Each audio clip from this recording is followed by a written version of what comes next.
What's going on, everybody? Hello, howdy, and welcome back to the Pop Culture Cafe. Welcome to the Morning Mug, your morning dose of huckster goodness. Let's go. How you guys doing, man? What a weekend. What a weekend. Went to Son of Monster Palooza. Had a hoot and good time. If you guys have seen my Monster Palooza video, you'll know what transpired. It was good stuff. We'll talk about it today. Yeah, so, we're just gonna have a good time, y'all. Here we go. Look, you know the drill. Let's get this party started, shall we? But first, I want you to all give a round of applause for Bob. Bob, you're doing such a fantastic job. This guy. By the way, check out this Mars Attacks mug. I don't know if it comes across, but it's like kind of shiny. Yeah, they discontinue these because the shine flakes off when you drink it. Shiny. All right, y'all, that's it. Grab a drink, grab a snack. Oh boy, because it is time. Oh, say it with me for the morning mug.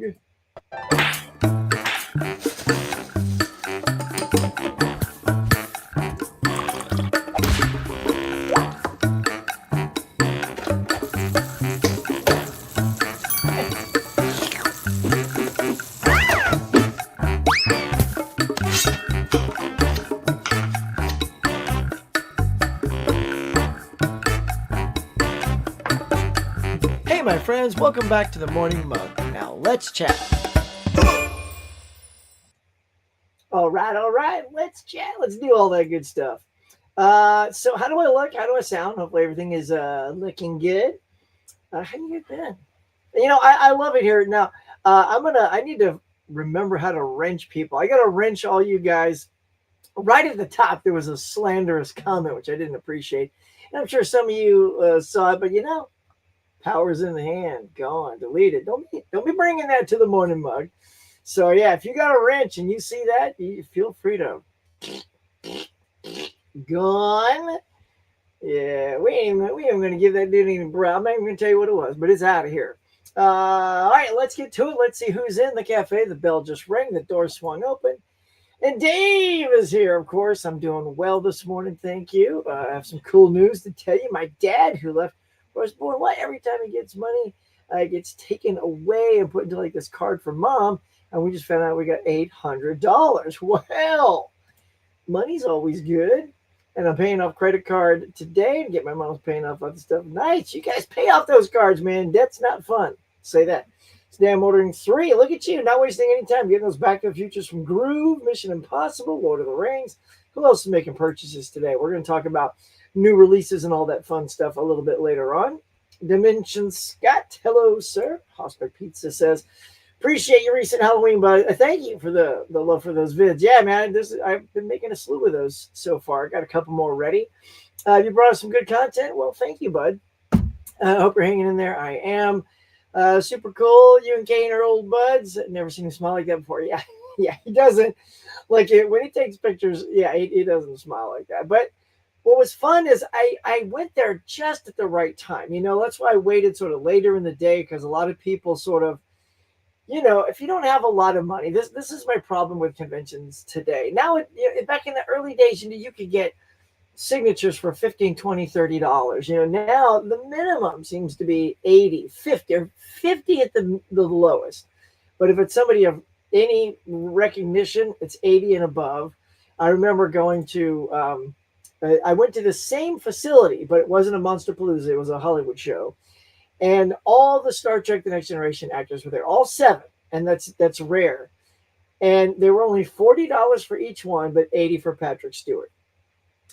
That was still a little too much for me at the time to grab that. But boy, that would have been the perfect time. Now I could never even dream of getting the whole cast signed unless it's just one at a time, spaced out over time, because they're all going to be so expensive now. I just know it. But yeah, so these things, with Kane, like a lot of the people had come to him already, and you want to get these done early while you still have money. That's what I was getting at. So if you've only got a finite amount of money and you've got, say, 2 people that you saved up for, maybe it's, oh, by the way, Iron Maiden was there, and the line was out the door for the longest line of anybody. Forget Kane, forget Tim Curry, forget anybody. Iron Maiden had just a line and people just all holding Iron Maiden stuff. So I guess maybe their appearances are also pretty rare. So people came out in droves to get their Iron Maiden love, I guess. Hmm. But so a lot of people had gotten their Kane Hodder autograph. So when I went there was only like one person ahead of me. So I'm like, oh, I'm just going to wait for the line to just disappear. And then it'll just be me and Kane. That way I can hang with him longer, tell him stories about Steel Frontier. I told him that we did an audio commentary for the movie and that he's mentioned quite a few times in that commentary. And then I winked at him and said, I'd put you on there too, but you seem to be very hard to get a hold of. And he laughed because I don't know. I don't have Kane Hodder's personal info. I mean, we're buddies. We worked on the movie and stuff, but yeah, I don't have his contact in my phone. Maybe if I'd have asked for it, I could have said, hey, if you want me to send it to you, what you're see, you just now thought of that, Huck. Sometimes you don't want to encroach. I know he's super popular, and I don't want to push the buttons there, but instead, I got good hang time of like 10 minutes with him, and my wife got to meet him and getting that little. It looks like a hug, but it also looks like a chokehold at the same time. Kane Hodder doesn't do anything soft. I'll just tell you that. Like when he takes pictures with you, if you want him to put you in a headlock because you think it's a funny photo, which I did before, he'll do it, and he'll do it with passion. So yeah, so that's what he did. Yeah, and just had a good time. Had him sign the poster. It was very comical though that I got my name before his name. I just had to point it out. I said, "Now, Kane, I mean, I don't want you to feel that, but I mean, I did get top billing over you, but I mean, it's okay. I mean, it's hard to compete against Chicken Boy." That's when he gives me this the side eye. Yeah, yeah. That's right when you don't ask for their phone number and personal email. So there you go with that. Hope your kids do well. She can make through semester one. She'll do fine. Yes, and don't be afraid to ask if she needs help. I struggled my first year. Wish I'd asked for more help. Yeah, we were on the phone with her last night, Hoss. I know you're away. Hopped off to work there or whatever you were taking off for. But yeah, we're getting her a bike now. So the original plan was to get a scooter. When she got the scooter, it wouldn't assemble, so we had to send it back because it was a used one, and the handle grips didn't go into the handlebars or out. And then she bought roller skates 2 days ago. And then we're gonna call tonight. Yeah, so the skates are out. I'm like, oh no, what happened with the skates? And I had a feeling, I'll be honest. Like she doesn't skate all the time, but she's very adept at picking. The kid can ice skate, she can ski, and she does those by picking them up instantly. So it's not that she can't skate; it's that you're at a campus, and everywhere on campus you have concrete of various heights. Even the sidewalk probably has little imperfections in the level. So when she hits those, boom, like she wants to fall down. So she's like, skates are out. I go, I knew it. I had to feel it. So it's back to the good old bike, probably the best mode of transportation, especially if she sticks around in nearby for the second year, because the first year you can get to the dorms, the next years you cannot. You have to get housing outside of the college, and that's when the bike will come in handy. So anyway, thanks for that. We're just rapping about Brooke, but here we go. Gonna miss today. Hopefully you can catch the show. If not, I'll come back later. Watch Killer Clowns from Outer Space. It rocked. Officer Mooney's great. Yeah, there were so many of those Killer Clowns people. If you guys haven't seen my Son of Monster Palooza video, please check it out after this one. It was really fun. It's a nice short video. It's like under 8 minutes. I try to keep videos as tight as possible because I see people going 20, 30 minutes. I mean, I know that sometimes you can't avoid that. Like my 31 days of Halloween, of course, that's going to go about 30 minutes because I'm trying to quickly talk about 31 movies and have an intro and an outro. But something like this, I just want to do just a highlight reel, and it's super quick. And all the Killer Clowns people were there. Tons of all the lead actors were there. Obviously not Mr. Mooney. I'm pretty sure, if I recall, he's passed away. Right? I think so. But yeah, a lot of the guys who played clowns. Oh my gosh, do I have it sitting by? No, I'll put it away already. I actually got an autograph from Paul something. If you guys remember, it's Paul. He plays Bubbles, one of the clowns. Actually, he's known as Chubby, I think. But he said the original script, his character was called Bubbles. And he was kind of bummed that Bubbles got changed to Chubby. So I said, well, you know what? I want you to sign that Bubbles because you told me the story and I know the deal. And he's like, yo, man, yeah. So he was very excited. So he signed it as such. Adrian James, greetings. Hello, UK. Look, I love all the UK love out there. Speaking of, let's just skip you for a second. Mr. Moody said, look, DVD Bonkers over there, 4 o'clock in the afternoon. Thank you so much. Over there in the UK. And Mr. Moody's here. Said Mr. James, Mr. Huck, and all y'all in the chats. Always a pleasure. Mr. Moody, Kelly, always good. Look at that. I found 4 movies on the weekend. Oh, well, that's good though, but that's okay. Absolutely, Kelly. I would rather find 4 good movies that I couldn't believe I found in the wild than just a huge stack. I'm not into the huge stacks anymore either because look, space is out. Space is out. I don't know if there's one thing you've not seen a lot of on my channel anymore, and that's haul videos. I get it. People do haul videos all the time. I also don't have the job right now to go out on hauls and like buy stacks of steel books and all this stuff like up to the roof. Don't have the space, don't have the money. So haul videos, I'd rather just give you guys fun content. Plus, you know what? Haul videos have a shelf life of like 2 weeks. Like if anybody cares, they're going to watch it as soon as you posted it. And then that video will most likely never get watched again because what's the point?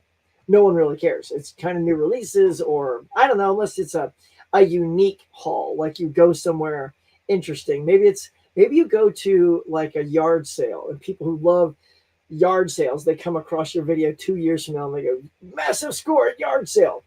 You'll get another view on that. But I think if it's just, you're rocking out to Walmart or formerly Best Buy when that was a thing or Amazon or whatever, that's a very short shelf life. But if I make videos for you guys, that's what I've been trying to do instead this year, is things that just can keep going. You can watch that Mount Rushmore of Final Girls for the rest of your life. It has no shelf life, So I'm trying to think of videos like that you could watch if you find my channel now or in 5 years. You can go back and watch all this good stuff. So hopefully you guys are digging that kind of stuff. I know Bob is. I was just shaking his head. Such a quiet guy. Oh, Jeff is here. Look at that. Well, that's groovy, man. Now, Jeff, did I miss it? Again, I've been a little distracted, trying to get a job and all this stuff. Did you do your video, that you was going to do? What's not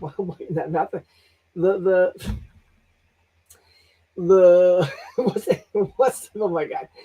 The double, what am I trying to say? The double feature thing. Did you do the double feature video? If so, I got to go see it. I got to go see it. You're almost at episode 200. I know, we're crawling along. Not only that, we're almost at 6,000 sub-arones. That's a lot of meatball sub, y'all. So I got my Camp Crystal Lake stuff on today, by the way. That's right. Hit out the Spirit Halloween in this today. His shams is I thought my jokes were bad. Yeah. Hello, Steve. Mr. Bonka says, hey, Huck, hope you having a great morning. I am, man. I appreciate you being here. Thank you very much. Almost 200. I remember being in episode 100. Really? Oh, yeah. Well, it's a slow crawl because it's only one a week, plus we ditch a couple to do night shows if I'm on vacation or something like that. So we'd be at least probably, 10 closer.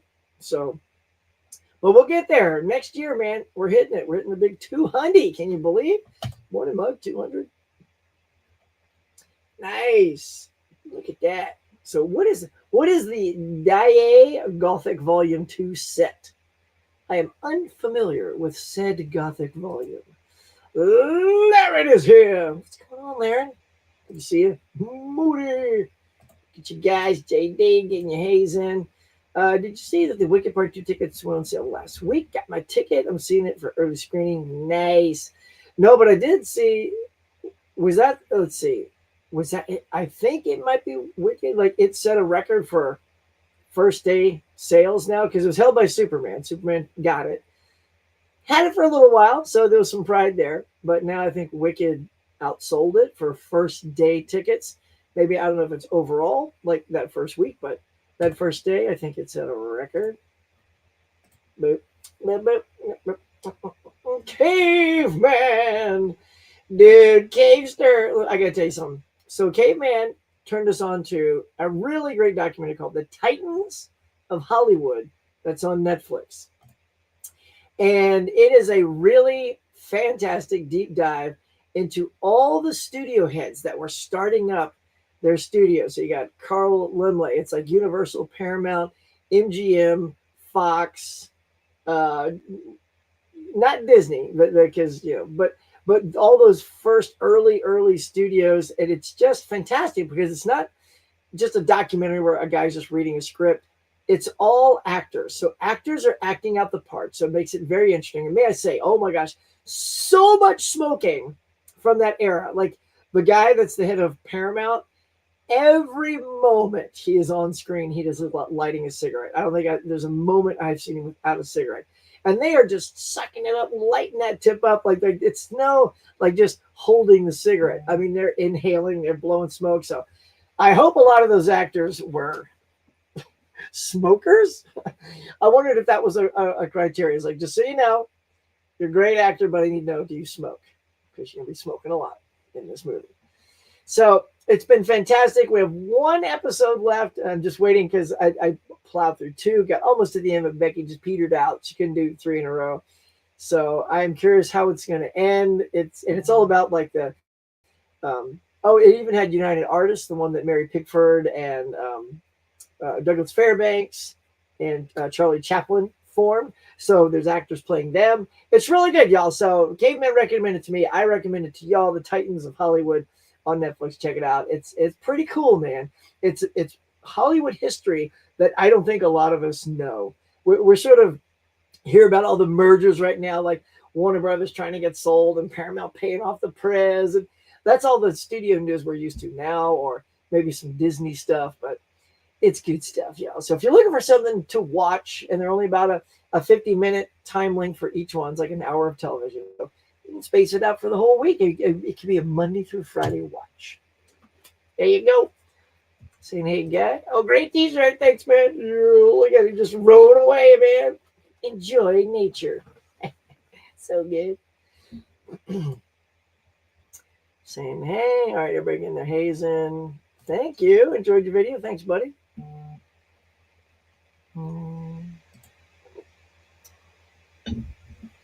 Final this dude for the week for horror sequel. Nice.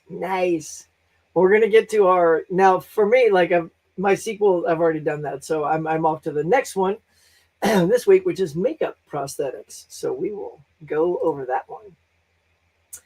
I can't go out and buy all the time either. I'm with you. I use my husband's money. That was the deal. I take care of the house. I love that. That's a sweet deal. Well, find me a wife that we could do that same deal. Find me a wife. I have a wife. She's perfect, y'all. Oh, the Huckster is here. What up, dude? Pawn toaster. I don't know why. That's just the one that comes out, bro. I know it's not a good one. You probably told me to shut the hell up with that toaster shit. But, sorry. Whoopsie. Anyway. Hey, Luke. What's going on? I'm going to watch Whale, the 41. Yeah, dude. Whale is fantastic. Big up Fantastic Four, Mission Impossible Weapons. Nice. Let's go, Luke. Let's do it, son.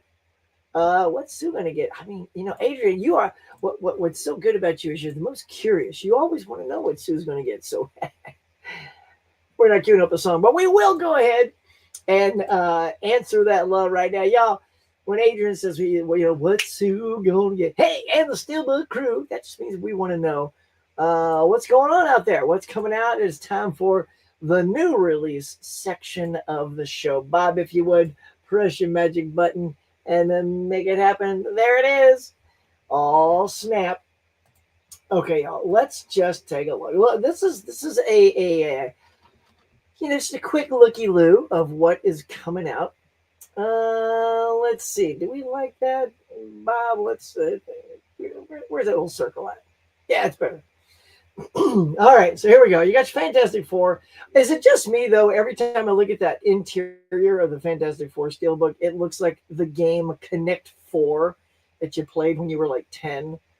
I can't not see that. Like every time it opens up, I just want to play Connect 4. You know, I mean, it's convenient because it's, Fantastic Four. So what are the odds? See, they did that on purpose. Like they're big. Someone was a fan of Connect Four, and they went, "Ha, no one's gonna get this connection, but I got the greatest interior."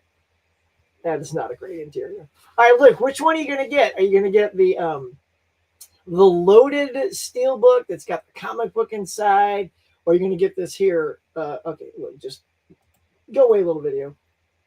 You're gonna get the regular 4K right here. I don't even know if it comes with a slipcover. It looks slipless in the ad. Of course, Mission Impossible coming out, presumably ending the franchise. Look, Tom is in the early 60s, so honestly, I do hope this is the pin. Go ahead and seal it off. You don't have to. Do not try to go the route of Fast and Furious. They only got worse. And I will say, unfortunately, the last two are not. They have some of the best stunts. I'll say that in the entire franchise. But because I feel like the villain in the last two movies is kind of the weakest, it diminishes the overall shine of those two movies. However, I actually like Dead Reckoning Part One a tad better than the Final Reckoning, just because I think the story moves along a little bit better. Uh, yeah. Anyway, that's my thing. So, but I will pick that up eventually once that goes on sale because during Amazon Prime, Dead Reckoning Part One finally went on sale to about $15, and that's when I pulled the trigger. So you see how long I held out on that, y'all? The patience that I waited for that price to drop. Weapons, what a great movie! If you guys haven't seen that, super good.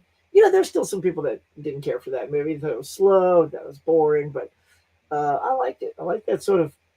It took its time. It took the perspective of 6 different people. I get that. If you're not a fan of cross-cutting and starting over and telling the same story again, but from a different perspective, if you don't like that kind of storytelling, I get why Weapons isn't your bag. But for me, as long as it had a good path, I will honestly say, when it hit about the 6th person and their perspective, I'm like, okay, now I'm like, I hope this is the last one because I just want to see where this movie's going. I'm almost over you telling me the perspectives of all the people, and luckily it was just right. For me, it was just right because when that last one hit, I said, okay, I'm tapped out here. This is my last one. If you hit me with another one, I'm probably gonna fall asleep. But luckily they did. So there you go. I thought it was a really great film. Curse of Frankenstein. Look at that little Hammer horror on 4K. Not sure how much 4K would help a Hammer horror movie. They always look dated, right? When you look at Hammer on VHS or DVD, it feels like that's the quality they're meant to have. But they are shot on film, so perhaps that'll be the shiniest Curse of Frankenstein has ever looked. There you go, little Mission Impossible steelbook. I will say I like that interior a little bit better. Not enough for me to care enough. Like I didn't care for the Mission Impossible Dead Reckoning steelbook either, with the train that was coming off and it was all red and the train was in black. It was just, I don't know. It was minimal, but not worth that upgrade for the steelbook. I'm like, I feel the same for this. I'm like, it looks okay. Like, it's got Tom running, in red silhouette there, and you just get the key on the back. So it's okay. Again, it's not blowing me away. So you get the big head here on the final. Let's go back up here real quick. So yeah, I guess of all the covers, I do think the airplane, him hanging upside down, is the most dynamic. Like if that would have been the steelbook, that could have swayed me there. But just the red, I don't know. And plus, they put out all the 1 through, what was it, 7 or 6? 1 through 6, and they were all uniform. They all had like the same pattern. And then you get to the last 2, and they're completely different. So if you're a purist and you want all your steelbooks to have a similar feel, thanks a lot, Paramount. You blew it. But I feel like, I don't know, maybe down the line we'll get a redo on those because all those other ones got other steelbooks as well. Like I have a couple of alt steelbooks of those. All right, let's keep looking here. Ooh, you got Ilsa, the she-wolf of the SS. Never trust a she-wolf. Curb Your Enthusiasm, the complete series on Blu-ray. Of course, we're getting all those Back to the Futures. There it is, the trilogy. Well, I mean, we've gotten this on 4K so many times. This is just another release with, I think, maybe a tiny bit of extra bonus. I mean, I know I have the steelbooks of Back to the Future. I got the 4Ks of Back to the Future. I've got them in a special decorative box. I'm good. I'm good for now. Lord of the Rings. Look at that. Lord of the Rings. Devil Rejects. There's a lot of stuff with Devil's Rejects. I met the editor of the Devil's Rejects at Son of Monsterpalooza. There was a great panel. You guys should go check it out. And he's one of the editors. So I forget which one because there was 4 of them. So, but he was there and he talked about how the ending, they wanted it to look a certain way. Like, when they're coming up to the cop barricade and they're shooting and there's slow-mo and there's this and that. And it's being all done to this one song. And they wanted to cut to the song and see how it flowed. And I just love all those editor stories. And then if it didn't work, they were going to scrap it. But it worked. And they showed a lot of those clips too. So that was fun to have them talk about it and then watch it. Got you some Bone Collector on 4K. It's a good movie. Now the Hitchcock 4K deal. It's nice that you got the Ultimate Collection. I have all these already in separate 4Ks. It's funny too because in the volumes 1 through 3, North by Northwest did not make it into one of those. I'm pretty sure. You gotta let me know if I'm wrong. Pretty sure it didn't get it. So it got its own release. So you get all 14 that are in this collection, plus on the side you get North by Northwest. In this one, check it out. I'm going to load it up for you. It doesn't load. Anyway, but North by Northwest is in this collection. So if you've been holding out and you wanted to get everything that's in that great Blu-ray set, that's the one I've got. You can get them all here for an extra chunky price. Back to the Future 3. Just cut to the chase. All the Back to the Futures are coming out in brand new shiny steel books. It's the 40th anniversary for each one of them. So if you want that new shiny 40th anniversary, there you go. Got a little Joe Bob Briggs double feature drive-in thing of Mayhem and Suitable Flesh. Suitable Flesh. That's who it says there. There's that Diane Gothic Volume 2 you were talking about. The Japanese ghost stories. Okay, that does look spooky. Got a little Warner Archive collection there. A Summer Place. It's like a nice old classic. I'm trying to see that little tiny thing. Who's in it? But no can do. Another Warner. Warner's got a few titles coming out today. Look at that. You got The Racket, Robert Mitchum. You got Lovely to Look At, an MGM title with Red Skelton. Just going to skip past these and go to the other, the Hollywood's Legends of Horror. Now this looks fun. Oh, check these out. So you got I'm just going to see if I can kind of read these. The Devil's Dog. I can't. Sorry. Let me just expand the page a little bit. See if we can read this. I still can't read that. What does that say? Oh, The Devil's Duel. Dr. X, Mad Love, Mark of the Vampire, Fu Manchu, and the something of Dr. X. There you go. So that's like a lot of good old school horror flicks. That could be fun. Especially if you get that, if you go to Movie Zing, make sure you bookmark this on your Facebook page. Movie Zing, and they only have a Facebook page. They're the ones that they used to do the 4 for 44 once a year. And they never announce it. It always just creeps up on me. And I'm lucky if I ever know about it. I actually luckily knew about it this year. And I try to let you guys know too. I put a video up for that. But you can get these 4 for $49. And a lot of times, even these double, triple, multi-packs are included in that deal. Now, this one's got 6 movies. I don't know. But if not, what I would say is get the 4 for $49 and then add this one. Because sometimes once you've gotten the deal, there's still a discount. So that's your old buddy Hut giving you a little Movie Zing tip. I got you The Island, little body puzzle. What else we got? Go away, Lilo and Stitch. We know you're out on video. She Rides Shotgun. What else we got here? Just gonna scrub through some of these. Eyes Without a Face, the Criterion Collection. Any of these jumping out to y'all? Anybody gonna run out and get some of these? There's another one, little Judy Garland collection. I'm not even gonna try to read all those, but if you're a Judy Garland fan, there you go. So Are you a Judy Garland fan? Dave, Tony, Ms. Nerd. What about you guys? What else? There's a Hitchcock collection. Yeah, you got Betty Davis collection. Look, they're doubling down. Like Betty Davis down here. You got your Joan Crawford. Y'all, there's just tons of good stuff.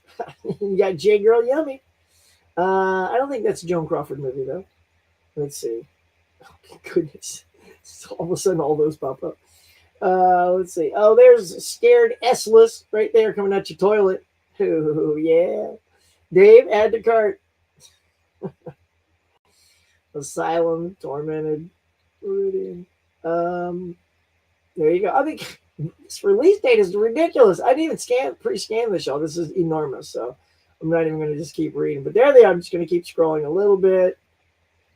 Oh, there's our girl again. Let's see. Oh, you get your DreamWorks, a little 10 movie pack there, a little animated 10 pack.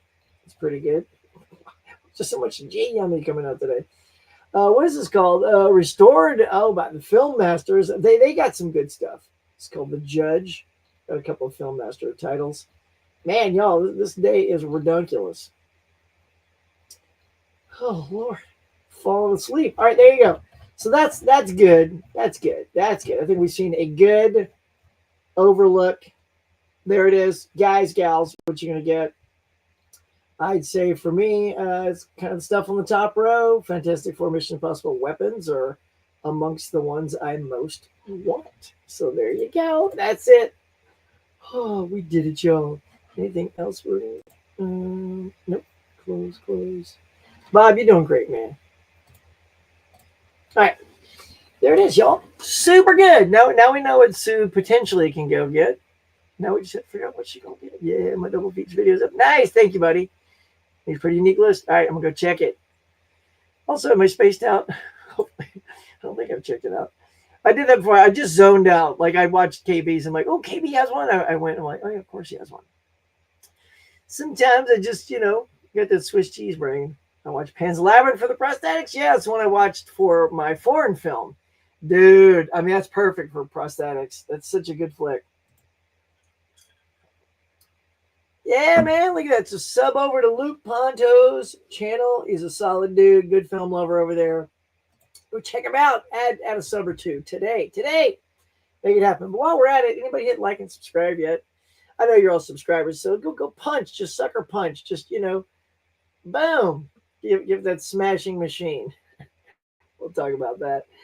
Come on. Let's see if you guys can hit more likes on that than the smashing machine sold tickets. Let's go. Come on. Do a special live stream when you hit 200. A special live stream, like a big epic, like a night show version. I could do that. Could do a big old epic night show of it and call it the Evening Morning Mug, and so that it's special. Because in the morning I'll still get the same amount of turnout, so I may have to announce it, promote it, lead up to it, so that hopefully we'll get some eyes on that. Maybe do some giveaways. People love giveaways. You know what I notice sometimes when you do giveaways though, people who aren't regulars to your channel rush to your channel to get the giveaway, and then they go away, and then they don't come back. That's why I don't do the things like if I'm unboxing, I don't just go, oh, and here's the code and just give it away blanketly like that. I like to make them special, like have you guys be here and then earn it, and then I'll say, hey, I'm going to give this away. Does anybody want it? And then do it like that. That way I know it's going to people that are, subscribers to the channel, who like the channel, who come back to the channel. It goes to one of you guys, not somebody who just slips in because they see the word for giveaway and they snatches it, and I never see that name again. Speaking about Tron, I was like watching Tron in 2010 on the big screen. And what do you think about the concept? Star Wars style, Matrix, all combined storytelling, lighting, suits. It was good. I remember me and a bunch of chums went and saw it at this place called the Sherman Oaks Galleria, and it was fun. Like we didn't walk away going, yeah, oh man, like that was the best. We were kind of like, all right, that was cool, so like that was cool. It visually was great. The music, of course, by Daft Punk was awesome, so good, and the story was okay. I think there's a little bit of the reservation when you're doing the de-aging of Bruce Boxleitner and Jeff Bridges, because it wasn't quite there. Like the lips just were a little off, so it pulls you out. So I think little things like that, especially when it's up on a massive, house-sized screen. But it was fun. It was good, and I'm definitely looking forward to going out and checking Aries. I might do that tomorrow. And I hear, unfortunately, there's already lots of people who beat me to the punch, but I've heard from a lot of movie reviewers that I watch on YouTube all have the same thing to say. Visually, it's stunning. It's really great. Story's just okay. And that's like I'm hearing that across the board. So, anybody seen it yet? Yeah. I'm like, and there it is. Already saw it. There it is. I don't think I'm using that again. Yeah, all right, hang on. I'm gonna take something off my screen. There we go. I was also on 100, and so was my cat. Yes, nice. Well, we have to do something cool for that number too. Finally got my Superman 4K and F1. F1 is such a good movie, y'all. Well, the DR did write script M for a cartoon a week, so they had plenty to use. Oh, for the show, Um. Oh, okay. I see. For the cigarettes, talking about the Titans of Hollywood we were talking about earlier. So that's what we're at 16. That's pretty good, y'all. I mean, usually we hit that 20 by the 40-minute mark. You guys are rock stars. So you missed my Jared Leto comment. Oh yeah. Whoopsie. Hang on. Let me see, caveman. Do. I may just have to get you to. Did it? I don't see it. Oh, there it is. Hey there, everyone. Just heard that Jared Leto sold his moped to help cover some of the budget downfall for strapping. Yeah. Nice. Yeah, right? Sell that moped. Thanks, dude. Thanks for catching me on that. Sometimes they slip by, buddy, not intentionally, of course. Just, we got so many comments to stare at, and hopefully we don't miss nothing. Weapons, is that the movie where the kids is? Yeah, Kelly's like 17 kids vanished from this one classroom. Not this main school, but they're all from the same classroom. And the mystery is why. Why these particular kids? Why this one classroom from the same teacher, except for one kid? And it's like, what is going on? And that's it. You just have to watch how the story unfolds, and hopefully you like what you see. It's our buddy Jeff and Mr. John Joe. John Doe. Sorry, like it's the alliteration, Joe. I see the J's. I always want to go John Joe Juggalo. Like it's got to get my alliteration up. It's John Doe Juggalo. I never intended to screw it up. It's just my brain. Please show some love. Like the movie, man. Yep. He's here a lot. Devil Doll. Or Devil, yeah. Is that the one to see? Wow, J Girl, yummy. Had lots of sequels. I guess they were yummy. Man, that's why I got to pre-look sometimes, see what's coming. Usually those kind of things don't show up. I'm like, holy. One was all right. I just could joke about it and then move on. And all of a sudden, there was like 7 more. It's like, holy mackerel. Yummy Girl's like, yeah, but I come back today. I haven't seen the original Tron yet. I only know Tron Legacy when I was a teenager. Noise. The original Tron, I will just say this. Did you like the new one? Because if you're just okay on the new one, I think you'll be even less so on the original Tron. The original Tron, it's groundbreaking for its time, but it does suffer a little bit of pacing issues, and the effects just by today's standards aren't great. So you have to kind of look at them and laugh a little bit and go, okay, this is what they had. So I got to appreciate them and then try to love them. And now you see like Tron Ares with those, what are they called? Neuralizers, whatever, the big, upside down horseshoe that comes after people. It just all looks better today than it ever could have looked. And it's super cool. So yeah, the original Tron, if you get a chance to check it out, let us know what you thought. I think you'll just find it okay though. Is Jared Leto a really good actor? I mean, he did win an Academy Award, so yeah, I think he's a good actor, and he's done good things. I just think sometimes we keep casting Jared Leto in things that aren't necessarily suited for him, right? Like I'm sure there's people that loved him in. I think I'm still asleep or something. What was the thing? Is Morbin? You know, Morpheus, Morbin. It's Morbin time. Morbius. There it is.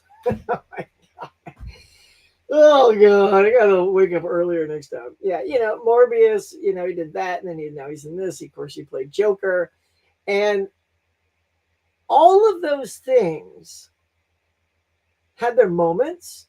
I mean, I haven't seen the new one yet, so I assume he's okay in this. I don't know if he's robotic, and I don't know. He's just a Tron thing, so I don't know what kind of emotions he's going to show in this. But the dramatic stuff that he's done when he was in Dallas Buyers Club, he was great. He was phenomenal, Dallas Buyers Club. So, so yeah, I don't know. I would probably say let's stop pushing Jared Leto as a trying to make him like a superhero, like a genre actor. I don't feel like he works as a genre actor. But again, it doesn't matter what I say. I mean, who cares what I think? Because there are people who love Morbius, probably love, you know, this Tron, and his Joker is someone's favorite Joker. Look, when I go to Comic Cons, I see people dressed as Jared Leto's Joker. So there are people who love that character. So there you go, man. What's up, Craig? Good to see you, bro. Sham Jared Leto is mostly kind of. Oh, look at that. There it is. Just said it, Dallas Buyers Club. But more misses than hits. I like his version of Joker. I never liked the first Tron better than Legacy. I had no interest in seeing the new Tron. Yeah, and like I said, if you have no preconceived notion about what to think, like I enjoy all the Tron movies. To be honest, the Tron movies aren't movies I'm always thinking I need to rewatch. So when they were announced that they were coming out, you know, in 4K, there wasn't this sort of swell in me of, oh, yeah, Tron. You know, the nerd in me says, oh, no, Huck, you got to say that you love Tron and just get Tron. Just get it. Just spend the money and go get it. But it's like, well, yeah, but I haven't really thought about Tron in like 15 years. So we'll see. You know what I'm saying? I can't wait to see Jared Leto and He-Man. Yeah, He-Man does look like it could be kind of funny. It's more of a time. Dude, I can't remember where they came from, but somebody, look, we saw that movie in a hotel in New York because when we were there, COVID shut everything down. It was probably one of the worst vacations, other than just being with my wife and daughter, which is always nice. There was a lot going on, so I actually saw White Christmas for the first time. Loved it. Thought it was fantastic. And then this came on. So I don't know if he said that, but honestly, if he says it, that would be my favorite part of the movie. If he says it's Morbin time. Does anybody remember Morbius? If he says it's Morbin time, you know, what about Morbius? It's Morbin time. Like, I hope he says that. Like the movie would actually go up a notch in my brain, knowing that he actually says it's Morbin time. But what happened at the box office? Well, I'm glad you asked. Oh yeah, sorry. Hey Bob, do you mind, Mr. Moody would like to see some box office? Could you hook us up with that? We'd appreciate it. Well, let's get to it, my friend. Let's talk about some box office news. It was a humdinger. Oh boy. I mean, wait till you see this, y'all. Bob, if you would, please hit that magic button. There you go. Slide me off to the right, son. My right. There you go. All right, there it is. To no surprise, I'll pop you off there, Steve. Tron Ares made about the same amount that Taylor Swift made. With 33 mil. And Taylor Swift only came out for 3 days and left the box office. So Tron Ares got over 30. I mean, that's good. I don't think I was expecting a lot more. See, this is the thing about Tron. I feel like Tron has a very niche audience who just loves Tron.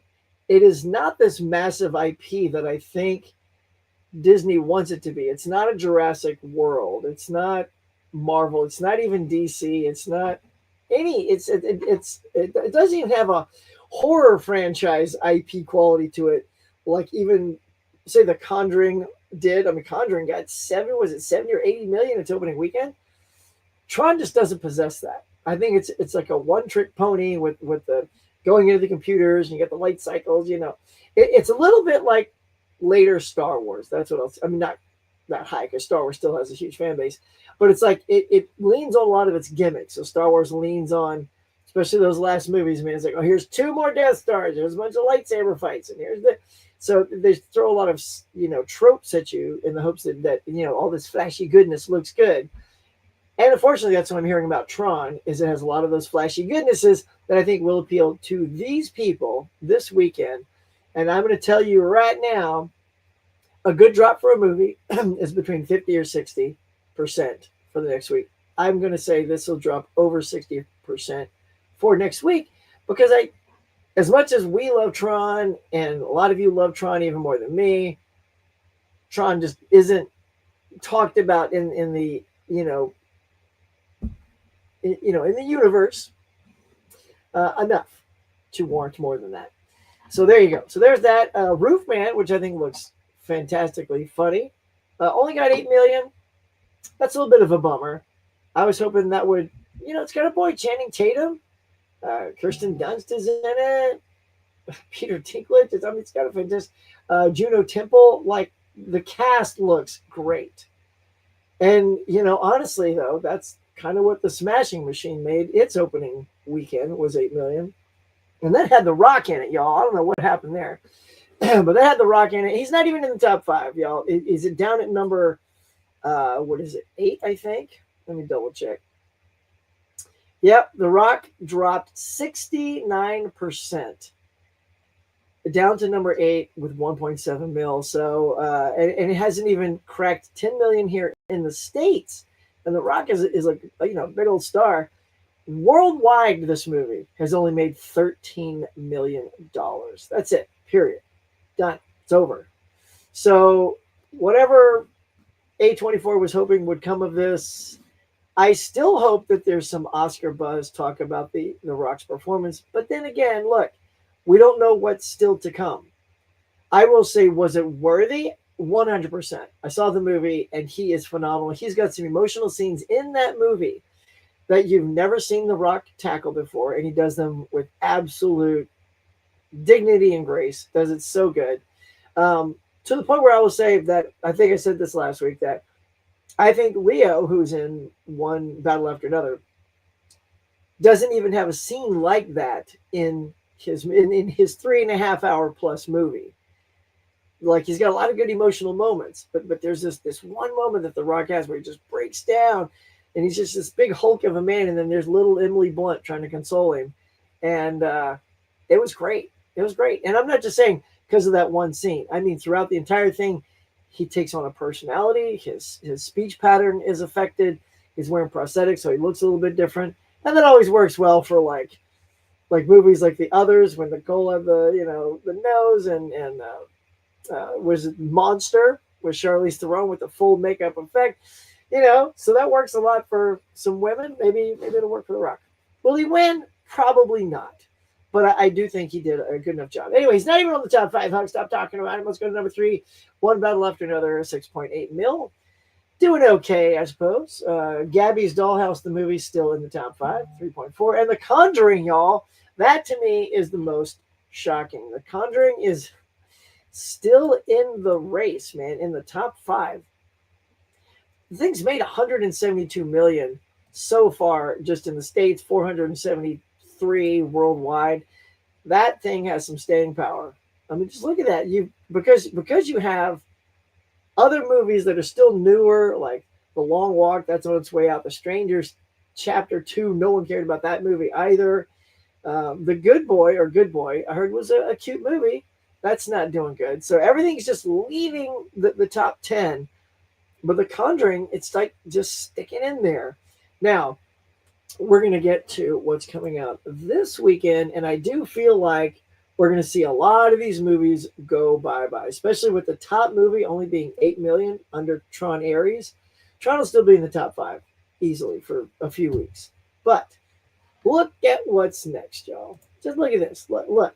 You've got Good Fortune with Seth Rogen, Aziz Ansari, Kiki Palmer, love her, Sandra Oh, Keanu Reeves. Look, it's just a stacked cast. It looks funny.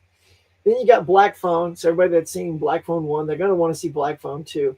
Now, this other one I do feel is not going to do huge, but look at it, man. It's got, like, we got Julia Roberts back in a leading role. It's called After the Hunt. And it's also got Andrew Garfield in here, Chloe Sevigny. Andrew looks great. I've seen the trailer for this, and it looks good. But look, older actors like Julia Roberts that had her day just aren't bringing people in. I feel like it's going to be like the Phoenician Scheme, the movie that we had earlier with Benicio del Toro, and like all those stars. Nobody went to that because I guess the movie's plot was not compelling enough to bring people out there.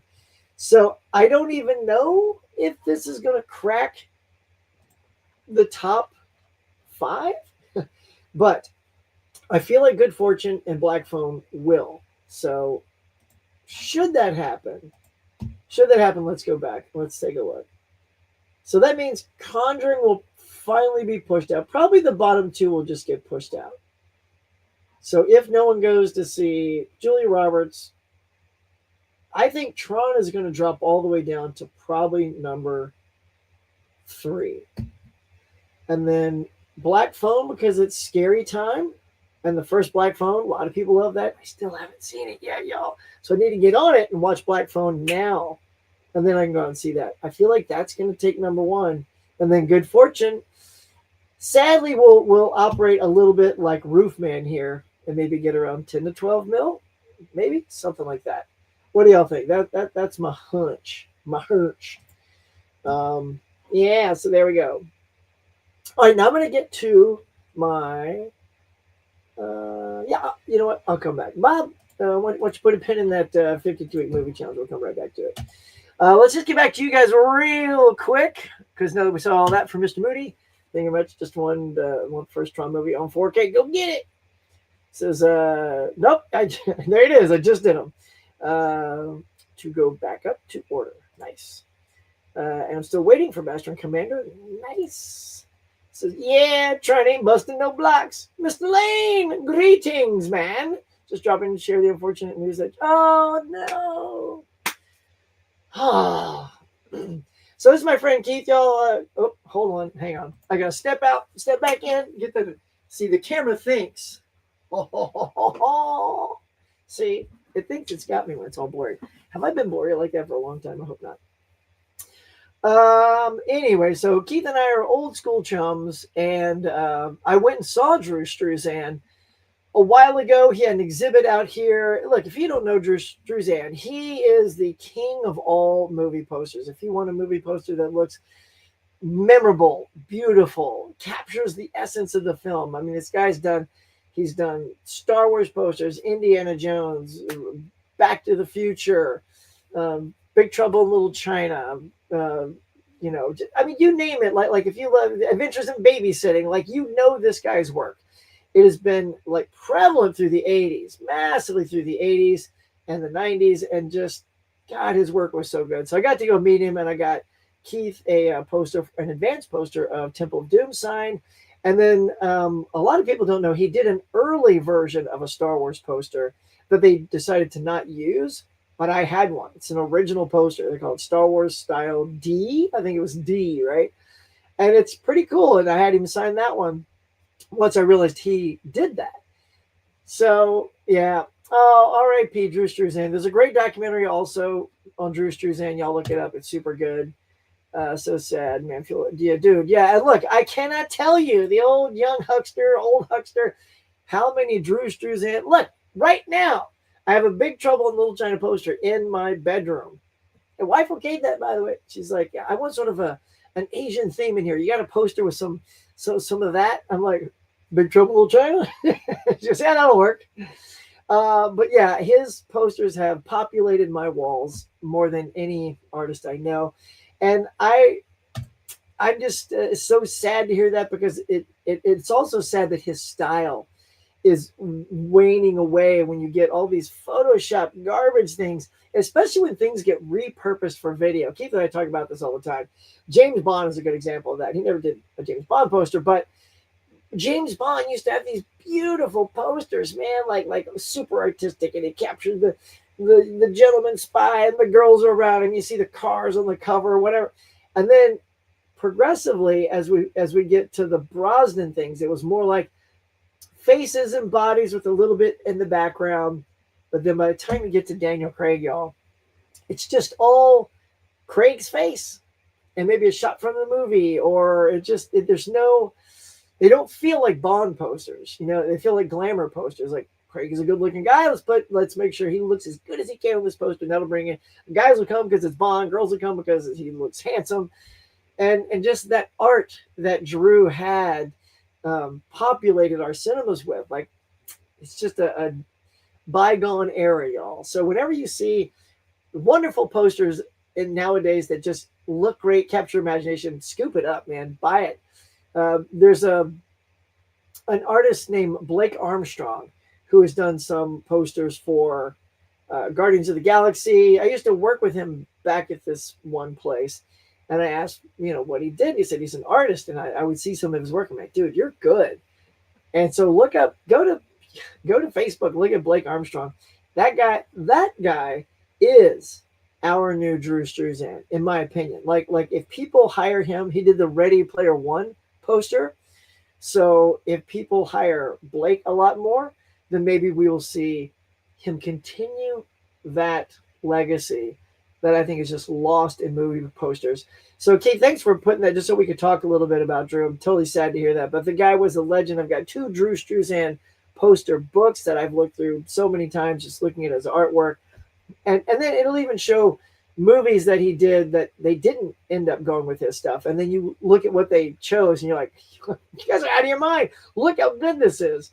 But he even did like the Police Academy posters. Like, he did just such a wide range of stuff: action, adventure, sci-fi, comedy. It's just, the guy's a legend. So look him up, y'all. Drew Struzan, worth your time, worth a look. Don't get me wrong, Jared Leto was a really great actor. But unfortunately, yeah, I don't know. Or I don't know if they just don't like him, or he's just not a draw. Like, I think studios think he's a draw, but he's not. I think he's more of a character actor. He's like a moody character actor that they're trying to turn into a. Let me tell you what this reminds me of. Huck, tell us how it is. This reminds me of when they were trying to push Josh Hartnett on us. Remember when Josh Hartnett came out on the scene, and he was in like all these things like Pearl Harbor and some other stuff like that. It's like Hollywood was trying to say, look at Josh Hartnett. He's our new Tom Cruise.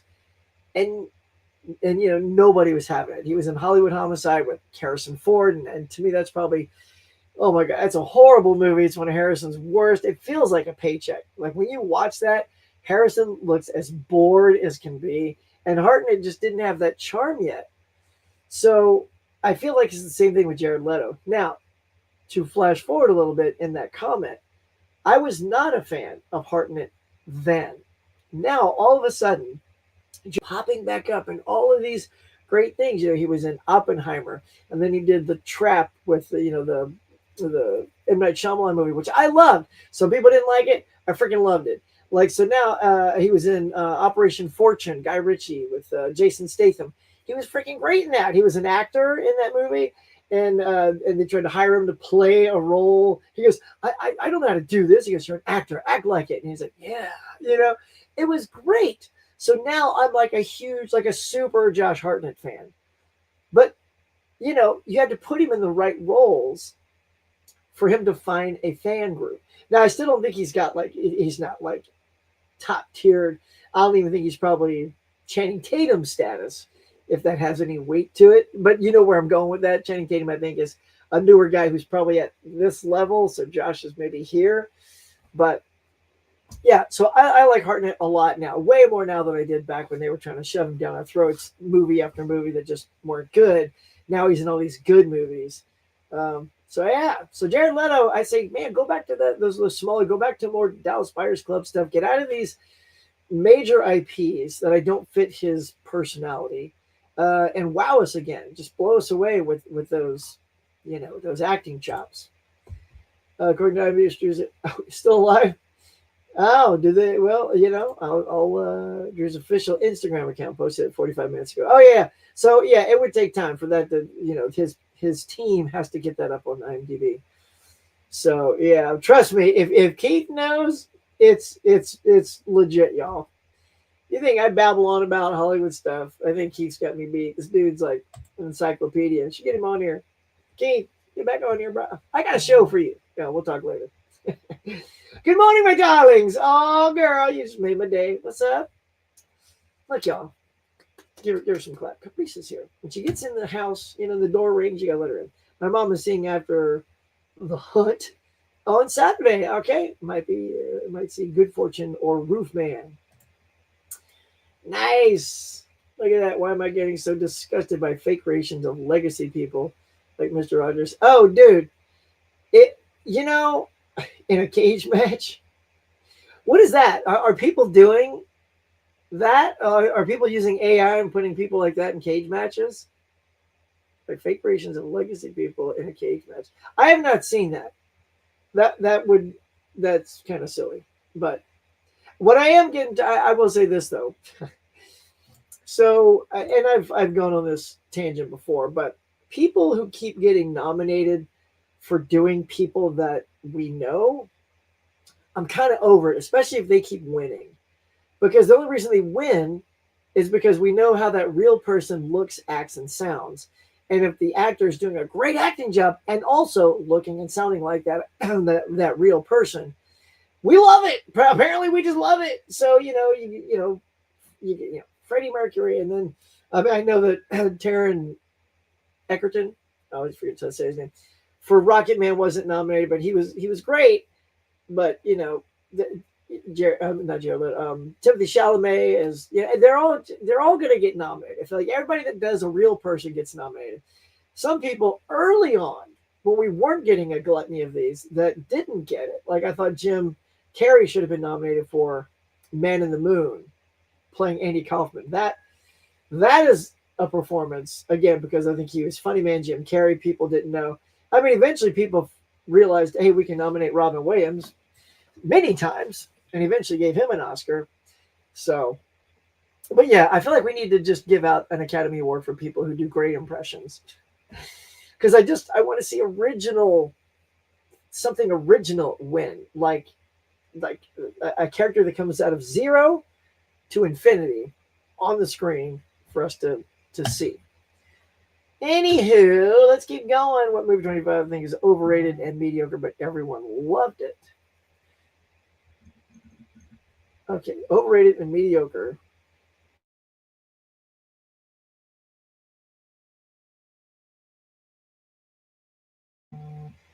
Huh. I don't know if I have one that people are overrating something.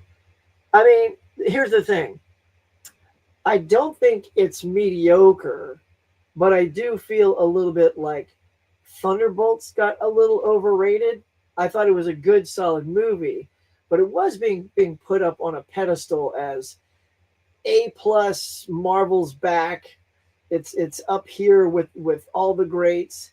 And I'm like, that's a little overrated, but I don't think it was mediocre. But that's as close as I can come just off the cuff. I really loved Hartnett and Lucky Number 11. Oh, but he has to be in an ensemble cast, and that's okay, man. That's okay. Like if that's where he shines. But again, I loved him in Trap. Man, I thought he was wicked cool in Trap. But I think I have Lucky Number 11, and I haven't seen it. I found it at, looking at my L's right here. I bet you I have it in my Cellback box because I'm like, I never watched it, but I'm going to go dig it back out, guys, since you're saying it's really good. And maybe I forgot that he was in that. Sheesh, what am I doing? I'm going to pull it back out. Hello, darling. Looking forward to these chats. All right. How are you, doll? All right, sweet. Now, before we mosey, y'all, we're a little over the hour mark. Let's go ahead and, Bob, if you will, let's talk about our 52-week movie challenge. Bazam! Here we are, y'all. Check it. We got The Fly because this week is great makeup prosthetics. And since I had already done Pan's Labyrinth, I went with this one. You know what? Hey, Bob, throw me down in that little left corner, would you? Thanks, buddy. I don't want to cover Pretty Gina Davis's face. Y'all, this movie is such a banger. I haven't seen it in a long time, and I would definitely say that this is a movie that would benefit from a 4K upgrade. The Blu-ray looks good, like it was good enough for me to stay invested and all that good stuff. But I could just see, boy, for this thing, this film could really pop. But fortunately, I'm pretty sure this is this is a Fox. I think it's a Fox title. We're not getting a lot of Disney love regarding those titles, but the makeup transformation. I used to be a little bitter, not towards this movie, but just towards its award. It won the Academy Award for Best Makeup because it beat out Legend that Rob Bottin did on Tim Curry. And I thought Darkness was such an original looking, striking character. And I felt like The Fly was monster makeup stuff we've seen before, but really, really good. However, once I really watch this again, I see why this really is the winner. And it's not just this makeup right here. It's the I tried to show like a transition of Jeff in these shots here, where the makeup becomes very subtle at first. It's just dark spots, and then it's like a couple of hairs, and then it's like pussy buildups.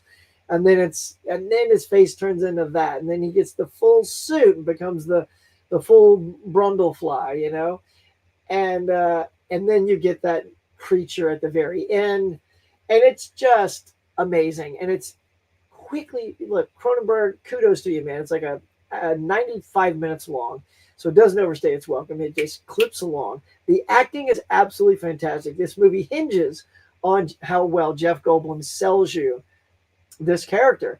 And after really watching it again, and it's been a long time, watching how he's a very sort of slow talker when you first meet him, when they meet at this convention. And he's a little manic too. He's got those little Goldblum moments, that we love. And then after he gets infused, right, he starts talking a little bit faster. He has a little bit more energy. He stands differently, the pep in his step. I'm like, and I was always conscious of that, I think, but I was noticing it more now, probably because it had been so long since I've seen it. So this movie is a banger, y'all. Jeff Goldblum, Gina Davis. I also, by watching the bonus features, because I loved it, and I always watch the bonus features right away if I love the movie, I thought he met Gina Davis on this movie and they started dating. No, they were already dating before he got this movie.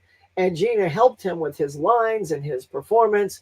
And then when they finally got to the point where they were trying to cast her role, Jeff said, well, why don't you read Gina Davis? And they're like, no, that's just, we can't do you're dating and all that. He goes, look, just read her. Read her. I get all choked up, y'all. I get so emotional.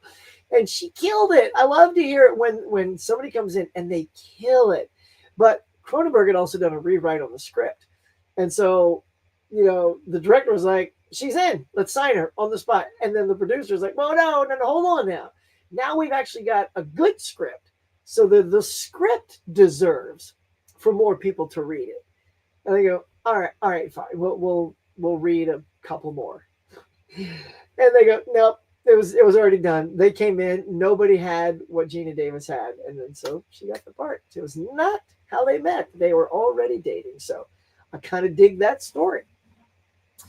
But there you go. The Fly is my pick of the week for great makeup prosthetics. I hope you guys pick a banger yourselves.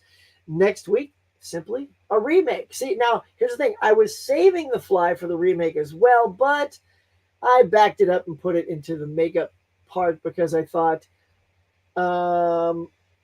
just picking any horror remake, or it doesn't have to be horror, it's just a remake. It can be a remake of anything. It gave me a little bit more of a pool to pick from for next week by not having The Fly for the remake. So I put it here for the makeup, and I have no clue what I'm going to pick for the remake. It really opens it up. Doesn't even have to be a horror movie now. Now, the sky is the limit, y'all. So yeah, there you go. That's my thing. What's your thing, little girl? What's your name?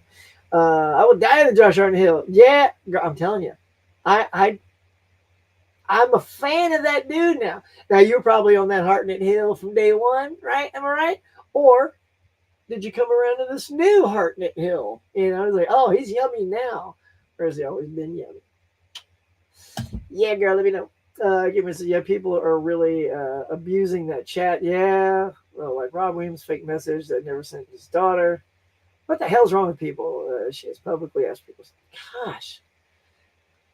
People have nothing better to do with their free time than create stuff like that. That's all I'm going to say about it. I don't want to get too off on that. But The Fly is one of my favorites. Definitely needs 4K upgrade. A possible box set from Second Sight.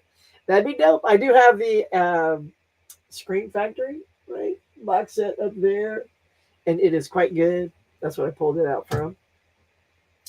I'm going to watch Night of the Living Dead remake. Okay. See, that's a good remake. It's a good remake, Steve. Look, you got to let me know. I'm not even going to say anything about it. I'm not going to gloat. I'm not going to put it down. I'm not going to say scenes I like. Nothing. I'm just going to let you go in cold, bruh. See what you think. I went with Reanimator. Ooh, for week 41. Oh, for makeup? Nice. Nice. Cool. You know, it's another thing. I haven't seen the Reanimator yet. I'm trying to figure a way to work that in. We're at 20 likes. Thank you very much, everybody. I appreciate that. That's a nice little, little golden nugget to hit at each one of these. I've been busy packing up for a new house. Dimension Scott's moving. Trying to see if I do anything before it's time to leave. Oh, yeah. Dude, happy moving. I know moving is never fun, but once you get there and making it a new place is. What's up, Michael? Welcome to the show, even though we're getting near the end. Have an awesome day, Hug. Thanks, Dave. You do as well. Any take? Oh, yeah. Diane Keaton, man. What a lovely person. So last night, as a matter of fact, or actually it was two nights ago, we watched Father of the Bride 2. I tried to find like a Diane Keaton movie I had not seen. I remember Father of the Bride 1. And of course, Godfather, Annie Hall. Saw Annie Hall earlier this year for the first time. She was amazing in that. That was one of my watch a movie you've never seen before. I forget what the topic was, but it was literally intended. The only movie I put down for it was Annie Hall. My wife had seen Annie Hall. She goes, look, I know you're mad that Annie Hall beat Star Wars for best movie, but it's been long enough. Get over it. It's time to watch this movie. I go, you know what? It is time to watch this movie. I have now matured as a film lover that things like that are out of my system. So, and I gave it a nice 3 stars. I thought it was a good little movie. Probably not better than Star Wars, but there you go.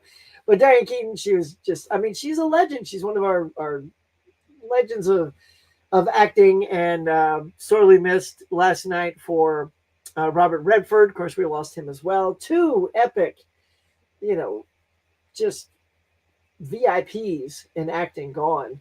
I had not seen the movie Spy Game with Brad Pitt, and I realized that I had that in my collection. I was going to also watch Butch Cassidy, but I didn't have that one in my collection. Spy Game is a movie with Brad Pitt directed by Tony Scott. Didn't know it was a Tony Scott movie. And I liked it enough. Check out my Letterboxd review. It's, I gave it 3 stars. I think there are better Tony Scott movies that I throw, like Crimson Tide. Crimson Tide with Denzel and Gene Hackman. Wall to wall, that movie, I can't take my eyes off of it because the acting and the story and the acting are just a banger. The thing about the Spy Game is it's a little all over the place because it starts one way and then there's a middle section where, Brad Pitt's character is captured and then there's a lot of back and forth. But then there's also flashbacks showing how Robert Redford and Brad Pitt work together. But then you go back to the future and then you also flash back to, Brad Pitt captured. And it's just like, it seemed a little messy to me for like a Tony Scott movie. Like if it was more of a linear thing, like really it's done so that you can see how smart Robert Redford is. Like Robert Redford has to figure out a way to get Brad Pitt out of the jam he's in while also having his hands tied at the agency there. And so that part of it's fun to watch the wheels turn. But in the end, I was like, yeah, okay. It was okay. It was good. Not one I'd probably watch again. But I'd watch Crimson Tide again anytime. How's it going, man? Let's see. The Fly is a classic, dude. I'm telling you. Me and wife just made plans to see Tron Ares. Nice. Go, man, go. For your big anniversary next Tuesday. Well, happy anniversary, Jeff. Good on you, bruh. That's great, man. Yeah, Becky and I's our anniversary is in August. Me, the Naked Gun. I didn't laugh at all. I fell asleep. Oh yeah, I get you though. Oh yeah, Mickey 17. I didn't feel entertained. This movie is all boring. Yeah, I'm a little with you on Mickey 17 because I was going in, and the thing is that wasn't blown out of proportion for me because I saw it in week number one, so I didn't have anyone to blow it out of proportions for. All I had going into it was that it was made by Bong Joon-ho, who had done Parasite, which I really love. That movie's fantastic, and I just thought it was just okay. It fell short. I'm with you on that. Now, I'm not with you on the Naked Gun because that is totally my humor. And dude, I was bawling. I was laughing. I took my daughter to go see it because I showed her all the other Naked Gun movie, well, the first one anyway, and she laughed and because she didn't want to go see it. And I said, you know what? I need to watch Naked Gun tonight just to prep myself. So you're welcome to watch it with me if you don't want. Just leave the room. And dude, she plopped down. She laughed her ass off, and she's like, okay, you know what? I kind of want to go with you now. My wife didn't care. She's just slapstick comedy's not her thing. But my daughter and I went, and we laughed. We were laughing. So that one, I'll have to take the other train. The Tron 2 film 3D Blu-ray pack was one of the first things she ever bought me as a couple. Nice. So Tron has special meaning. No, dude. See, that's what I love. I love when there's little things like that have that special meaning. The first movie Becky and I saw when we dated each other was the first Lord of the Rings movie. And we're both huge Lord of the Rings movie lovers. She also read all the books, and so she's a fan of that. So yeah, I get at those things that have that special little connection, man. So nice. You gotta let me know how the third one is for you. I'm gonna go see it at some point. Everyone have a great day. Wonderful, full of wonder and interesting pasta. Love that. We will. My remake will be 12 Angry Men. I saw that as well recently. It is really good, dude. It's great because I watched the OG for the first time on week 35. Jeff, look, I'm the same way. I just saw the original last year for the first time, so I'm late to that game. Loved it, like obsessed, loved it. Like I could pop it right back in and watch it like right after I was done with it. Because it's just an acting piece. See, that's what I'm saying is there's a movie that's nothing special to it visually. It's a room full of 12 people, and yet somehow the director in both versions, I'm going to tell you right now, I'm not giving anything away, William Friedkin does that one. They know where to put the camera to keep an hour and a half or however long this thing is interesting while just letting 12 men talk. And so it's about a great script, 12 unique characters and perspectives, and where you put the camera to sell it. And they both do it to perfection. I think you're going to like the remake. I did. I liked it almost as much. You know what I mean? Like had I not seen the original first and saw this one, I probably would say, oh, that's amazing. I hope the original comes close, But it was good. In fact, what's very funny is you never hear our schools when we send our kids to schools playing good movies for our kids. It's always just some filler. That way put in, I don't want to say something that's bad like Shrek, but you don't mean like they'll just play like a cartoon or something. But they played 12 Angry Men in my daughter's school. So she'd seen it and loved it. I'm like, you loved 12 Angry Men? So I knew she had class right there. Look at you. You're 18 and you already love the good stuff. And so when I was watching the remake, she heard the dialogue because she woke up a little late, just brushing her teeth. She goes, are you watching 12 Angry Men? I'm like, yeah, but I'm watching the remake. And she's like, ooh, can I watch that with you? So she plopped down, started eating her breakfast, and she watched the entire rest of the movie with me. So it sucked her in, dude. Day one, baby. Oh, look at you. Through all the haircuts. Nice. You stay on that Josh Hartnett hill. That's a great cast, man. All right, I'll try to squeeze that in. Probably going to watch the first Batman movie with Robert Pattinson for the remake. Yeah, but is that a remake? I don't personally, pardon me. If you consider that the remake, go ahead and watch it. To me, Batman is just an ongoing thing. Do you know what I mean? The character is just an ongoing, different stories. To me, a remake is when you take the same story, like The Fly takes the original Fly and you twist it a little bit. to me, when you recast and keep a character going like Superman, it's not a remake because we already had all the Man of Steels. You know, yeah, even Superman Returns, it wasn't a remake; it was a continuation with Brandon Routh. So, but I always say if it fits the criteria of remake to you, watch it because it looks like you're ready to go on that. Hello, hello. We're gonna wrap this up in just a second, y'all. I might do two ranks based on Batman and Bad Boys movies. Oh, all right. Let's see it. Yeah, I was close to that. I gave it 3 stars, guy, on that one. Might do a watch along this week if you want to join me. Oh yeah. Well, let me know when. I did finally start a new job, but it's only 2 weeks long, or goes to the end of October. So just let me know the night, and if it clicks, and I'm not planning stuff with the old wife-a-roni. Hawks. Have you ever seen the movie called Frozen? It's a horror movie. 3 characters are trapped together on a frozen ski lift in the mountain. Oh, I have not. So this is nothing. Let it go. None of that. Cool. Eli, what's good, man? Howdy, hey. Just in time before I duck out. Don't forget to slash that like button. Yeah, please do. Oh, it's an awesome channel. Thank you. You're awesome too, buddy. Thank you. All right. Everybody's getting some hazing. Hey, hey, hey, hey. All right, so we're just showing it. Boom, boom, boom, boom, boom. All right, y'all. Cool, man. Well, I think that's going to do it, y'all. I think that brings us to a nice conclusion here on the Morning Mug on Tuesday, October 14th. You guys are amazing. Thanks for sticking around, man, and listen to me flap my gums about new releases and 52-week movie challenges, box office, all that good stuff. It's always a pleasure hanging out with you guys every Tuesday. You guys are amazing. Oh, it's okay. Smell spell hawk. I thought you were just having fun with some hawks, man. It's all good. Great show. Thanks. You guys are great. Oh, I love you too, man. So get out there, man. Have a good one. Go pick up some physical media. If there's something high on your list, go check it out. If you want to wait for sale, do that too. And don't forget, for the next 52-week movie challenge, it is a remake. So get it on, and we'll talk about it next week. That's going to do it for today. Till next time. We'll catch y'all later. Bob, hit it. All my Cafe members for their support. And if you'd like to be a Cafe member to help support the channel, please consider hitting that join button now.